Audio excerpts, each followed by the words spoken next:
బొట్టాయిగూడెం తహసీల్దార్ తమను వేధిస్తున్నారని ఆరోపిస్తూ రెవెన్యూ కార్యాలయ గ్రామ క్షేత్ర స్థాయి సిబ్బంది తహసీల్దార్ కార్యాలయం వద్ద ధర్నా చేపట్టారు. పోలీసులకు ఫిర్యాదు చేసేందుకు స్టేషన్ కు తరలివచ్చారు. విధి నిర్వహణలో తమను కించపరిచే రీతిలో వ్యాఖ్యానం చేస్తున్నట్లు తెలిపారు. దీనిపై తాము పై అధికారులకు, ప్రజా ప్రతినిధులకు ఫిర్యాదు చేసినట్లు మీడియాకు వివరించారు. తమకు ఆరోగ్యాలు బాలేకపోయినా విధి నిర్వహణ చేయాలంటున్నారని, తమ వెంట ఎవరినైనా తోడుకు తెచ్చుకుంటే అభ్యంతరం వ్యక్తం చేస్తున్నారని తెలిపారు.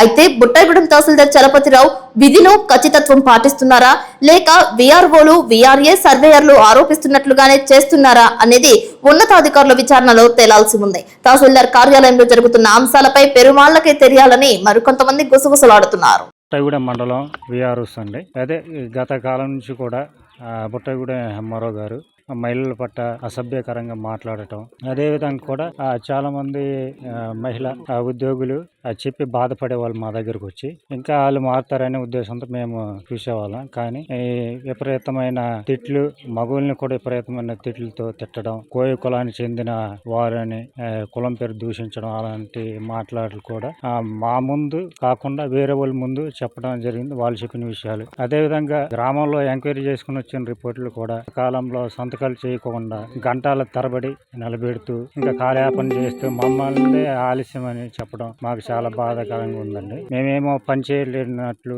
ఆయన ఒక్కలే పని చేస్తున్నట్లు పై అధికారులు చెప్పడం, ఇలాంటి అన్ని కూడా చేసి ఉన్నారండి. దీని సంబంధించి అందరం కూడా మేము నిరసన కూడా తెలుపుతున్నాం. బుట్టాయిగూడెం మండలంలో ఆఫీసులో నేను సైన్మెన్ కింద పనిచేస్తున్నానండి. అయితే ఆయన 2024 9 నెలలు వచ్చారండి, ఇక్కడ జాయిన్ అయ్యారు. నేను పోస్టింగ్ అయితే ఏలూరేనండి. డిప్యూటేషన్ మీద అనారోగ్యం, నాకు హార్ట్ పేషెంట్ కాబట్టి నేను రికమెండ్ చేసి డిప్యూటేషన్ మీద చేస్తున్నానండి. అయితే ఆ డిప్యూటేషన్ మీద చేస్తున్నాను. మమ్మల్ని అంటే కొంచెం ఎస్టీ కులం అనో ఏంటో కానీ కొంచెం ఇబ్బందికరంగానే చూస్తున్నారండి. అలాగే విఆర్ఓలు కొందరిని ఇబ్బంది పెడుతుంటే ఒక పెద్ద మనిషిగా ఉందని నాకు వచ్చి చెప్పారండి.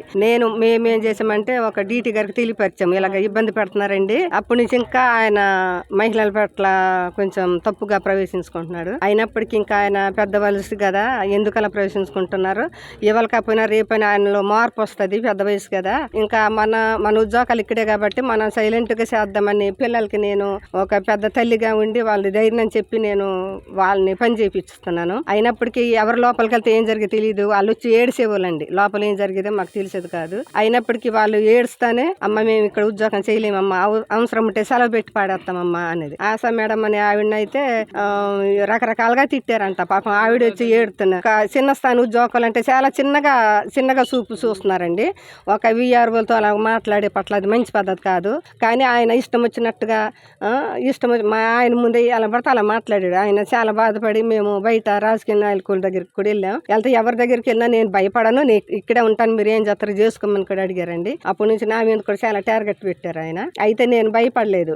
ఏం చేయాలనుకుని మేము కూడా CST కేసు పెట్టేద్దామని నిర్ణయించుకున్నాము. కానీ ఇంతవరకు ఆయన మార్పు రావట్లేదు. ఆయన ఇక్కడే ఉన్నాడు. దయచేసి ఆయన మీద యాక్షన్ తీసుకొని ఆయన ఇక్కడ లేకుండా చేయాలని అందరికి మనవి చేస్తూ కోరుకుంటున్నామండి. మేమంతా బుట్టాయిగూడెం మండలం విఆర్ఓలం అండి.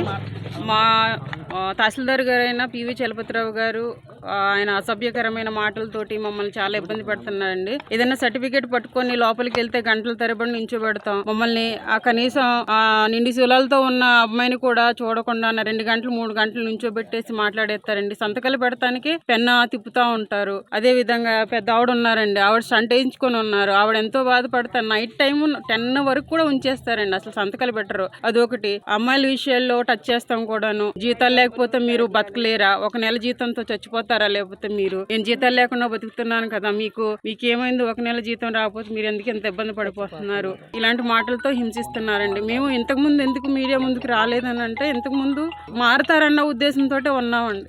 కానీ ఆయనలో మార్పు అయితే రాలేదు సార్. అందుకని మేము అధికారులను కోరుకునేది ఏంటంటే ఆయన పైన చర్యలు తీసుకుంటారని అనుకుంటున్నాం సార్.